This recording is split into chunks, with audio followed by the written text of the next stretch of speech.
ರಾಜ್ಯದ ಕೆಲವೆಡೆ ಬಿರುಗಾಳಿ ಸಹಿತ ಭಾರೀ ಮಳೆಯಾಗ್ತಾ ಇದೆ. ಪರಿಣಾಮ ಅಲ್ಲಲ್ಲಿ ಮರ ಬಿದ್ದು ವಿದ್ಯುತ್ ವ್ಯತ್ಯಯವಾಗ್ತಾ ಇದೆ. ಅಂತೆಯೇ ಉತ್ತರ ಕನ್ನಡ ಜಿಲ್ಲೆಯ ಗ್ರಾಮವೊಂದರಲ್ಲಿ ವಿದ್ಯುತ್ ಸಮಸ್ಯೆ ಕುರಿತು ಸಾರ್ವಜನಿಕರು ದೂರು ನೀಡಿದ್ರು.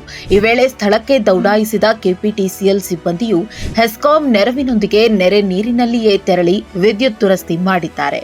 ಉತ್ತರ ಕನ್ನಡ ಜಿಲ್ಲೆಯ ಜೊಯ್ಡಾ ತಾಲೂಕಿನ ಅಸು ಗ್ರಾಮ ಪಂಚಾಯತ್ ವ್ಯಾಪ್ತಿಯ ಚಾಂದೇವಾಡಿ ಗ್ರಾಮದಲ್ಲಿ ವಿದ್ಯುತ್ ತಂತಿ ಮೇಲೆ ಬೃಹತ್ ಮರ ಉರುಳಿತ್ತು. ಇದರಿಂದ ಬಜಾರ್ ಕುನಾಂಗ್, ಕ್ಯಾಸಲ್ ರಾಕ್, ಅಸು ಹಾಗೂ ಅಕೇತಿ ಗ್ರಾಮ ಪಂಚಾಯತ್ ವ್ಯಾಪ್ತಿಯ 16 ಗ್ರಾಮಗಳಿಗೆ ಕಳೆದ 3 ದಿನಗಳಿಂದ ವಿದ್ಯುತ್ ವ್ಯತ್ಯಯ ಉಂಟಾಗಿತ್ತು. ಈ ಬಗ್ಗೆ ಗ್ರಾಮಸ್ಥರು ಹೆಸ್ಕಾಂ ದೂರು ನೀಡಿದ್ರು.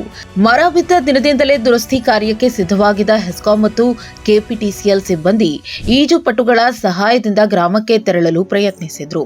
ಆದರೆ ನೀರಿನ ಪ್ರಮಾಣ ಹೆಚ್ಚಿದ್ರಿಂದ ಅದು ಸಾಧ್ಯವಾಗಲಿಲ್ಲ.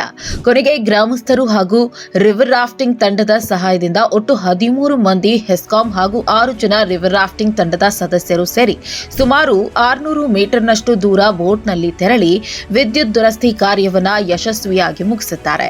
ಈ ಮೂಲಕ ಸುತ್ತಮುತ್ತಲಿನ ಗ್ರಾಮಗಳಿಗೆ ವಿದ್ಯುತ್ ಸಂಪರ್ಕ ಕಲ್ಪಿಸಿದ್ದಾರೆ. ಗ್ರಾಮಸ್ಥರು ಹಾಗೂ ರಿವರ್ ರಾಫ್ಟಿಂಗ್ ತಂಡದವರು ಕತ್ತಲೆಯಲ್ಲಿದ್ದ ಗ್ರಾಮಗಳಿಗೆ ಬೆಳಕು ನೀಡಿದ್ದಾರೆ.